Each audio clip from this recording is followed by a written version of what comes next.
everyone, my name is Emily and welcome back to my channel. Today I've decided to start a new series on my channel. I'm going to be rereading Game of Thrones for the third time as part of Becca and Codie's read-along for it. They did, for January and February, they did Game of Thrones. For March and April, they did Clash of Kings, and so on and so forth. So every 2 months is a book in the Song of Fire and Ice series. I'm a little behind because I started reading it, got about halfway through Game of Thrones, and decided that it wasn't catching my attention like it had the previous 2 times. So what I'm going to do is, while I'm reading this book, I'm going to write down what happens in every chapter. So if you're unfamiliar with this book, the chapters are actually like perspectives, kind of like, not really perspectives, but following like Eddard's storyline, like what is he doing, what place is he in, what's going on with him. So I decided to take notes. You can see I have a whole list of notes. So every 10 chapters I'm going to do a like read along with me, analyze it, kind of catch up on what happens. This is going to be a spoiler series. If you've seen the TV show of this, the book pretty much follows it, at least the first season does, very closely. It's pretty much the same things. There's more details in the books, because there's things like that people think in their heads that aren't said out loud in the TV show, so you don't really get the history. So I'm going to go through it, and I'm going to analyze it chapter by chapter. I'll put like a spoiler warning on all of my videos so that if you don't want to see it or you haven't read the book, then you don't have to. You don't have to watch my video. But if you have read the book, and I would love for comments down below telling me what you thought of certain chapters, if you feel the same way I do about the chapter, if you picked up information in the chapter I didn't. I really want this series to be a discussion topic on my channel. I want people to come to my channel and talk about Game of Thrones because I love it and I want to hear everyone else's opinions about it. So without further ado, let's analyze the first 10 chapters of Game of Thrones. So I did not count the prologue in the 10 chapters, so technically this video has 11. But what I did is, before I started taking notes, I wrote down all the characters in the book that you get their storyline. So each one has a different character. The numbers are just the numbers that I have on my markers that I use to color this, so that I don't accidentally use the wrong one. So as you can see, I'm just going to start. So the first thing that happens is the prologue. And in this, it's taking place north of the Wall with the Night's Watch. There are 3 members of the Night's Watch that are going out and arranging. And one of them is named Will, and Will kind of felt like all day he's being watched, there's something in the forest, they're not alone. And then he comes across, while he's scouting, a little like village, town, camp, I don't know what you'd call it, of wildlings that are dead. They look frozen, like, but it's weird because there's still like fire around them, they still have their like weapons.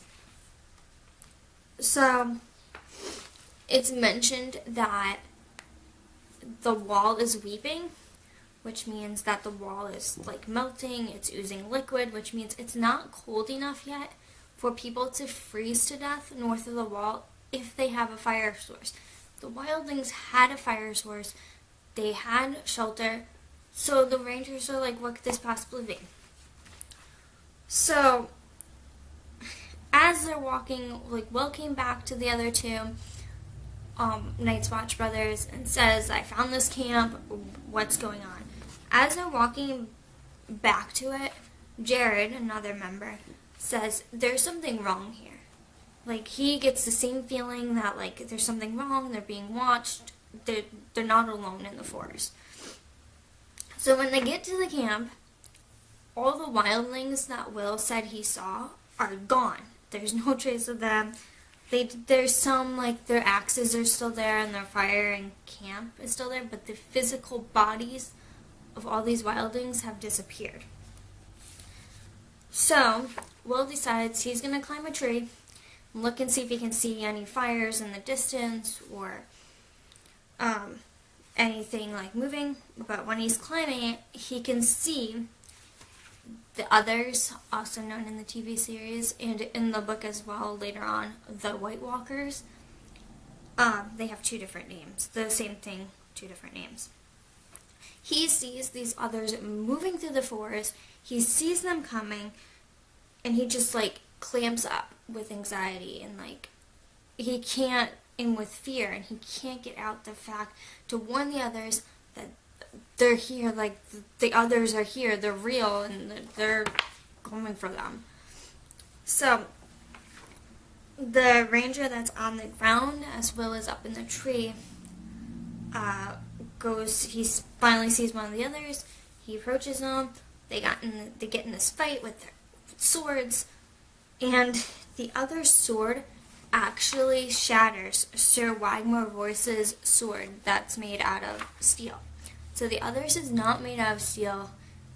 I don't think it says in this chapter what it's made out of, but it shatters the sword completely. So, and then more others emerge, and they kill Sir Waymore Royce. They kill him. After a little while, after the others are gone, Will comes down from the tree, and he goes and checks that Sir Royce is actually dead. He is, and then Will goes to inspect the pieces of the sword that are laying on the ground to see how it could have shattered. As he's doing that, Royce is all of a sudden, like, awake from the dead, standing over Will, and his left eye is white, and his right eye is blue, like the others have. And then Royce strangles Will and kills him. So then you're left with Jared, which plays on later on in the story. So in the next chapter, that's where the prologue ends, and then the next chapter you get Bran's. This is the first storyline for Bran, and in this, it's the beheading. They're going to a beheading, and it's Bran's first time accompanying Ned to this beheading, watching him do it. So in this section, you get the information that Bran is 7 years old, and that, you know, it's about time for him to start becoming a man and learn the things that he needs to learn. So, the man that they are beheading is dressed all in black, like he's a member of the Night's Watch. It turns out that the person they're beheading is a deserter from the Night's Watch, and it is Jared, who had seen the others, like, attacking and killing his friends and his brothers. The Stark banner is a gray direwolf running across an ice-white field. You also get the information that Eddard, Ned, the Lord of Winterfell and the father to all the Stark children, is 35 years old.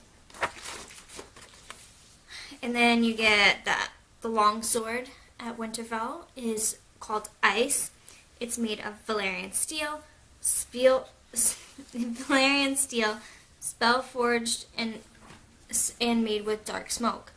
So it's very strong, is what they're trying to tell you. Valyrian steel is very strong. It's one of the strongest metals known in this world.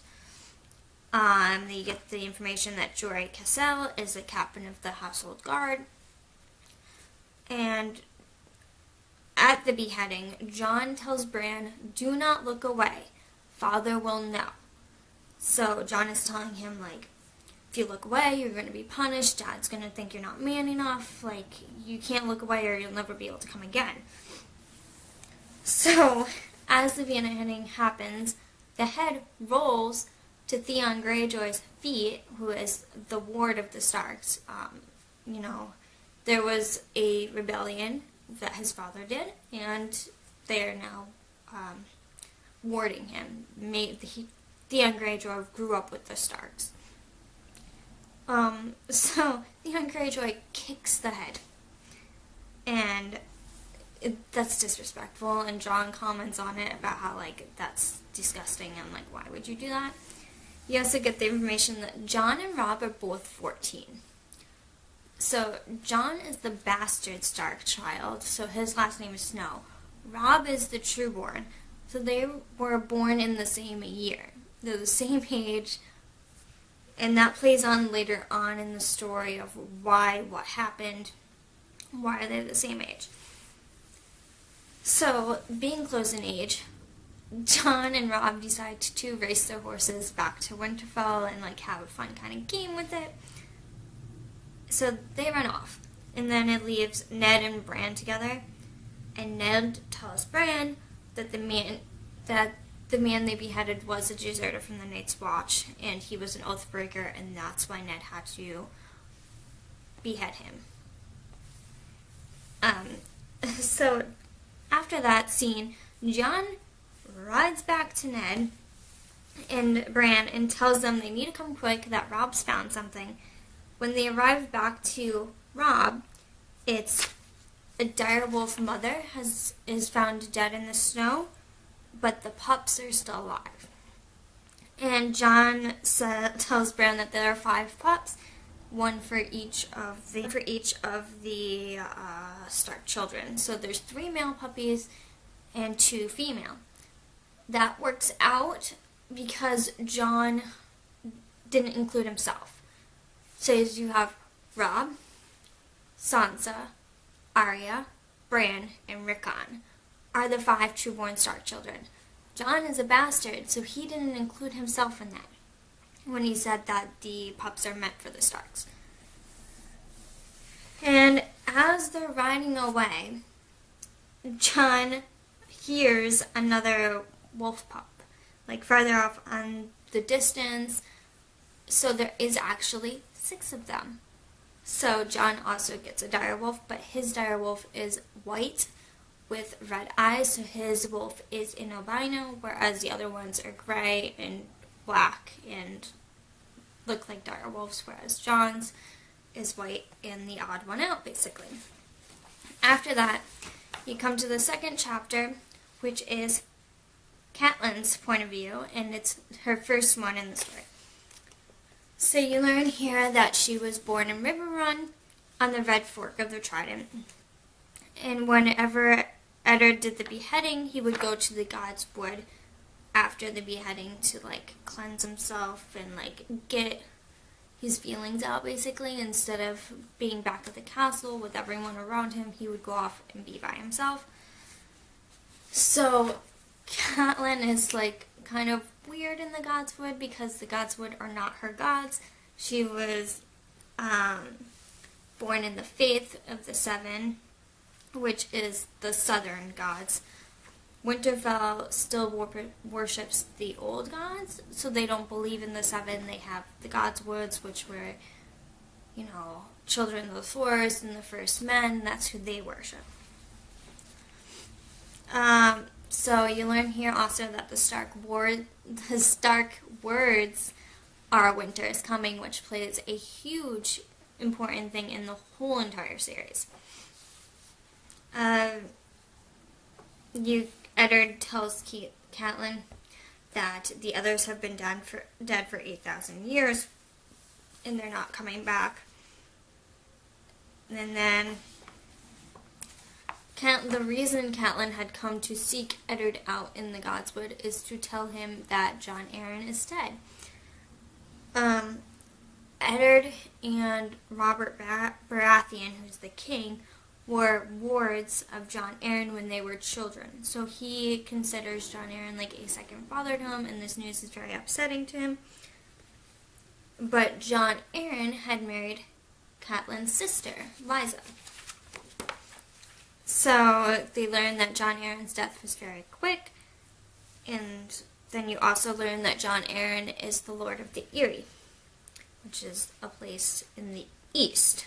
So Winterfell's north, King's Landing is south, Eyrie is priest. I just totally did that backwards for the camera, but you get what I'm saying. And he,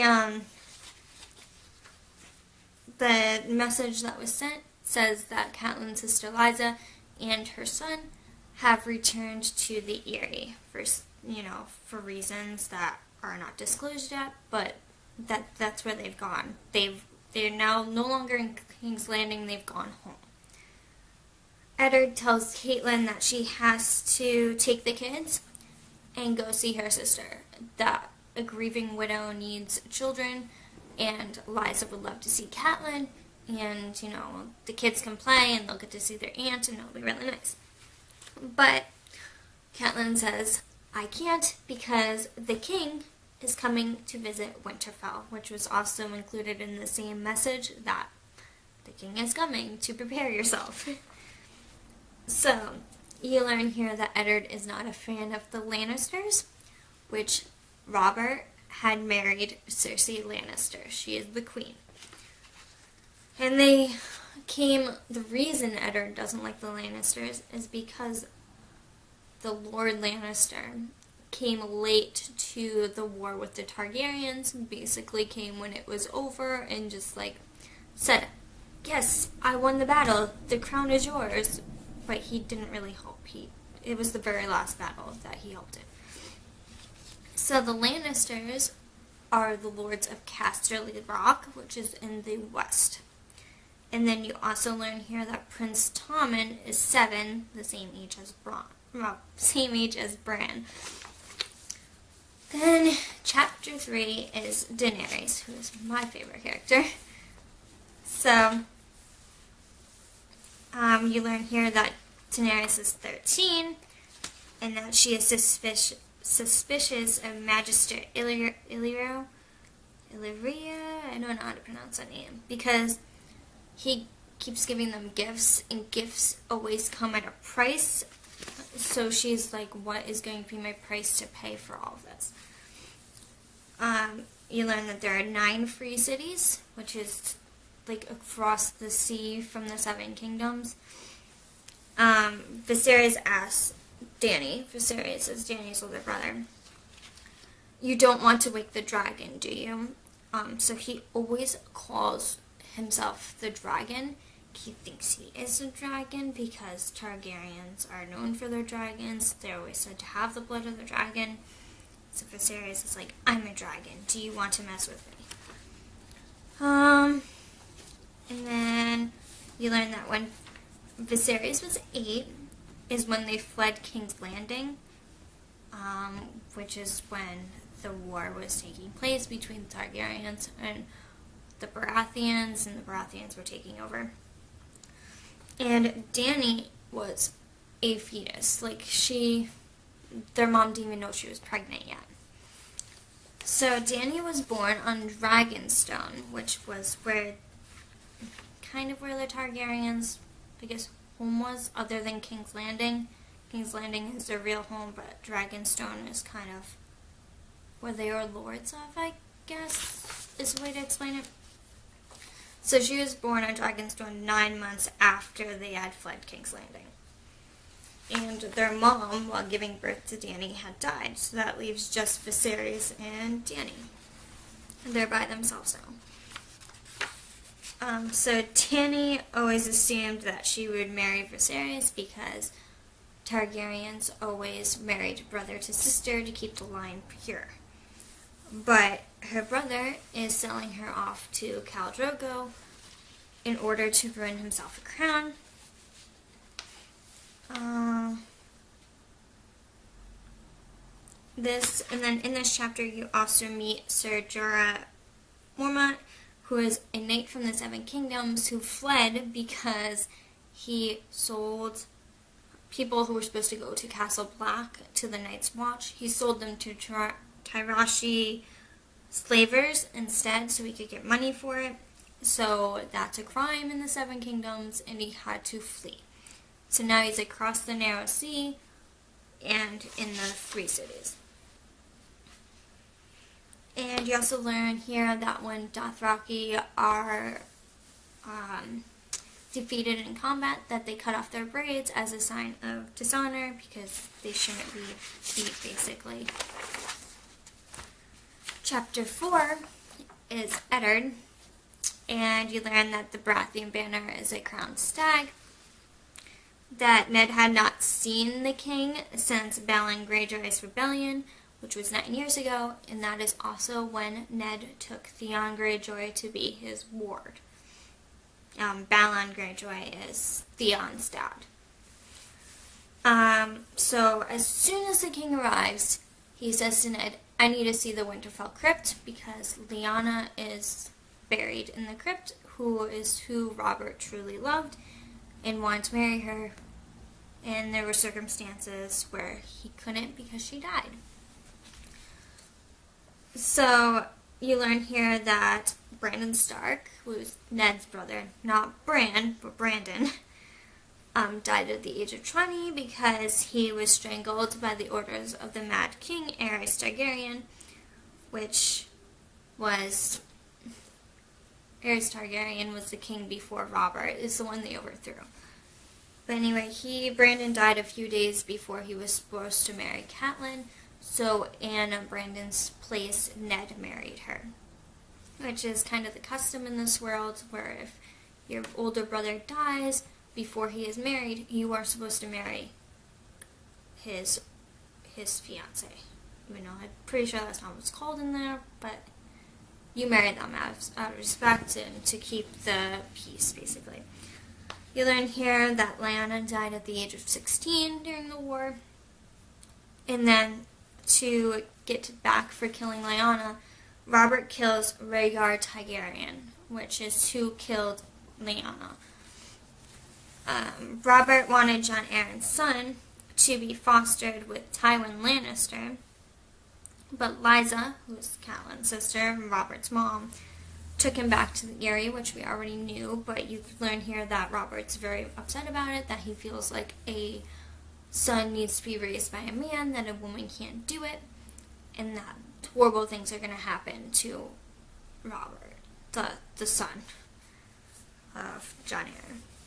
So, after that whole discussion, Robert goes to Ned and asks him to be Hand of the King, because Jon Arryn was previously Hand of the King, and obviously he can't be Hand of the King if he's dead. So he asks Ned.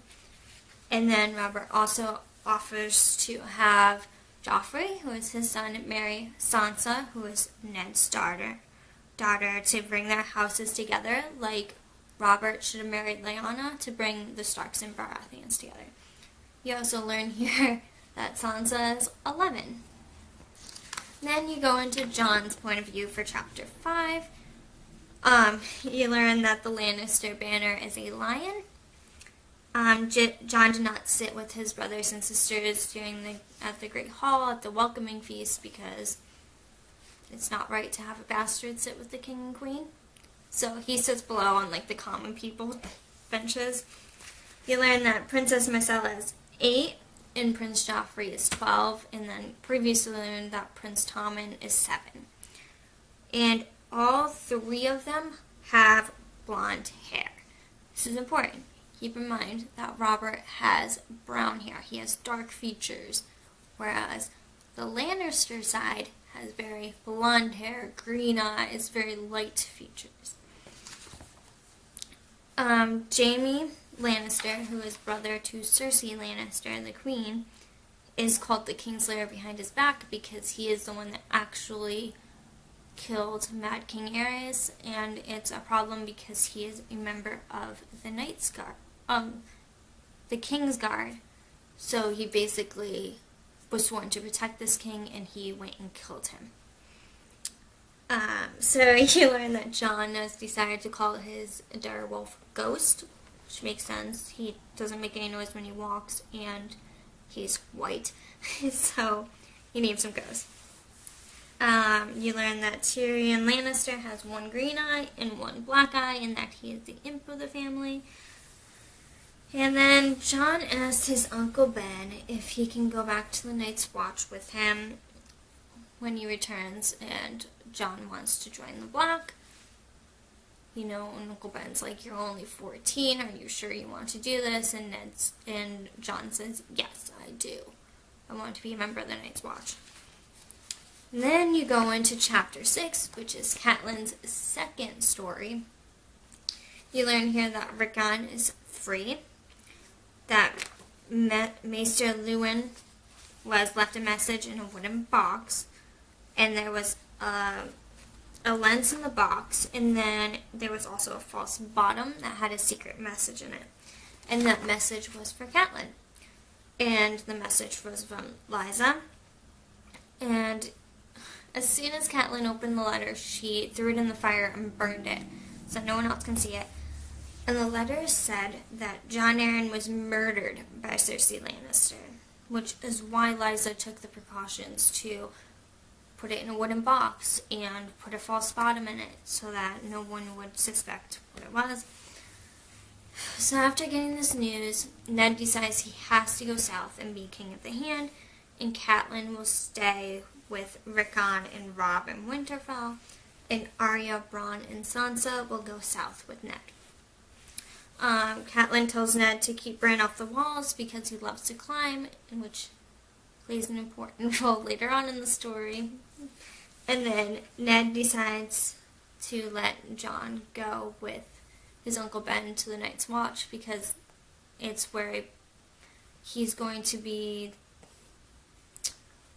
the most productive, I guess you would say, because he's a bastard. He's not going to take any of his father's holdings. He's not going to be able to be a knight. And instead of seeing him kind of like fall flat on his face, Ned decides to have him go and join the Night's Watch because it's the place for him. He can't come south with Ned because that's court and bastards aren't allowed in court. And Catelyn is like, he's not my son, he's not staying here in Winterfell, so he goes north to the wall. And then chapter 7 is Arya's point of view, and it opens up with Arya being in the women's study room with Sansa and Princess Marcella and a couple of the other girls from Winterfell. And Sansa decides to get Septa Mordane's attention and show her Arya's needlework. And the needlework Arya's not good at. It's not something she loves. She does not love doing the womanly things. She wants to be out in the yard playing with swords and being like her brothers. So you learn that Arya's direwolf is named Nymeria, which is after the warrior queen. Makes sense because Arya wants to be a warrior queen. She's very much like that. Sansa names her direwolf Lady. And then Arya basically runs... I don't know why I'm itching so much. Arya runs away from Septa Mordane after she says that her needlework isn't good, and Septa Mordane tells her like not to go, and Arya's like, I'm going anyway, and runs out the door. So she goes to the covered bridge that overlooks the yard, which is where the boys are practicing with their swords.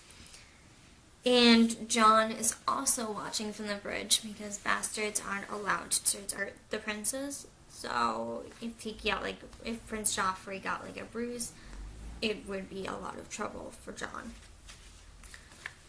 You learn here that Sir Roderick Cassel is the master at arms at Winterfell. And then Jon gets Arya's attention and tells her, hey, look at Joffrey's arms. They're half of a crowned stag, which is Baratheon side. Keep in mind that Joffrey is Joffrey Baratheon. He, supposed to take his father's sigil, but he decides instead he's going to do half of his coat of arms is going to be a crowned stag, the other half is going to be the Lion of the Lannisters. So he is representing both his mom and his dad with that. And then Arya returns to her room, and Septa Mordane and her mother are waiting for her, so she knows she's in trouble. Chapter 8 is Bran. Again, this is his second time appearing in the book, like his story. So you learn that Bran is dreaming of being a Knight of the Kingsguard. It's something he really wants to do because obviously Robb is going to inherit Winterfell and all of his dad's land and all of his dad's titles. So Bran is the second oldest son, and he was like, I want to be a knight because that's something I can do, and I want to do it, and that's my passion. So the King's Guard has soldiers that protect the king, and there's 7 of them. They dress all in white, and they have no children, and they live only to serve the king. It's similar to the Night's Watch, where they have no children, and they live to defend the wall. So 2 of the King's Guard are in Winterfell with them, and then you get a third one, technically, because Sir Jaime Lannister is also there, but Robb doesn't count him because he killed the old king, and he feels like he shouldn't count because he didn't protect who he swore he was going to protect. And you learn here that Sir Baratheon Samwell is the Lord Commander of the King's Guard. He's also the oldest member of the King's Guard. He was member of the King's Guard when the Mad King Targaryen was king. Robb names his direwolf Greywind. Rickon names his shaggy dog. So now Bran is the only one whose direwolf is not named yet. So Bran is doing what Bran does best, and he's climbing around the castle, and he hears voices. So he tries to lower himself to like a low ledge, but he can't. He can't get down there. It's too far, so he can't see who's talking. He just hears them and hears that they're talking about his father. So he finally wraps his legs around the gargoyle and hangs upside down like a little monkey, and he can see who it is. Well, he can't tell who it is yet, but he sees that 2 people are naked and that they're kissing and doing other things. And then all of a sudden, he realizes that one of them is the queen, and the other one he still can't see because his back is to him. So the queen opens up her eyes and screams because she sees Bran, and Bran loses his grip on the gargoyle and starts to fall, but he catches himself on a ledge below the window with his hand. And the man, you still don't know who it is, but it doesn't flat out say in the book who it is, but it describes that the man looks similar to the woman. They look like twins, which they are. It's Jaime Lannister with her, so you can kind of see where this is going. And Jaime offers to help Bran up. And he picks him up and puts him on the windowsill, and Jaime pushes him off out of the window, and Bran falls, very far. They're in a tower, so really high up, Bran falls. And the reason Jaime does this is because he doesn't want anyone knowing that him and his sister are committing incest, because even though the Targaryens did it, it's not common in their society, in their world. So chapter 9 is Tyrion Lannister. It's his first one. So you get Tyrion going to Joffrey, who is his nephew, and says, "You need to go to Ned and Catelyn because they've noticed you haven't offered your comfort about Bran." Joffrey basically says that he doesn't want to comfort them and that he's not going to go, that the Starks mean nothing to him, and he does not like the sound of wailing of a woman. Tyrion slaps Joffrey twice for that. He's just like, no, that's disrespectful, and I'm going to put you in your place. And Joffrey runs off saying, I'm going to tell my mom, and Tyrion's like, yeah, whatever, go ahead and tell your mom, but first go and see the Starks. So then Tyrion comes in to break his fast, and his brother and sister are there, as well as Myrcella and Tommen. So Tyrion tells them that Maester Luwin, who's the Maester at Winterfell, says that Bran will probably live, that the toughest days are over, and that it looks like he'll live, when they all thought he was going to die. So, as he says this, Tyrion keeps a close eye on Cersei and Jaime, and sees that they look at each other for a split second. So that kind of gets going in Tyrion's head. He kind of already has suspicions of that Bran didn't really fall from the tower, that something else is going on, so he watched their interaction. So Bran's back is broken, and his legs were shattered in the fall, which means he will never walk again, even if he wakes up. And then Tyrion wants to visit the wall, so he decides to go with Ben and Jon when they decide to go north. And then Tyrion wants Bran to wake up so he can hear what he has to say. Tyrion wants Bran to remember what happened to him in the fall. Tyrion wants that confirmation that Cersei and Jaime caused him to fall from the tower, that he didn't just fall, he was pushed. Then you get to chapter 10, which is the last chapter I'm talking about today, which is Jon's point of view, and it's his second story. So he's walking in to Bronn's sick room to say goodbye to Bronn before he goes up to the Night's Watch. And Catelyn is there because she has not left Bran's bedside the whole time, like hardly slept, doesn't want to leave.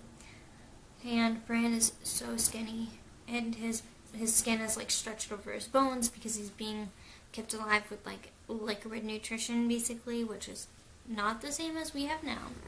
It's basically like water and honey. So Catelyn is blaming herself for Bronn's fall, saying she should have kept him off the walls, and that's her fault. So she prayed, and another reason she blames herself is because she had prayed that Bran would be able to stay in Winterfell when Ned goes south. She did not want to lose Bran. So Robb tells Jon that Uncle Benjen is looking for him and they should have left an hour ago. So Jon says, I have one more thing to do. He goes and sees Arya. They have a cute little exchange, and then Jon gives her a present, which is a really tiny, like skinny little sword, whose name is Needle. And Jon says the first lesson in sword fighting is to stick them with the pointy end. So that was my wrap-up of the first 10 chapters of Game of Thrones, and I hope to see you guys in my next video. Bye!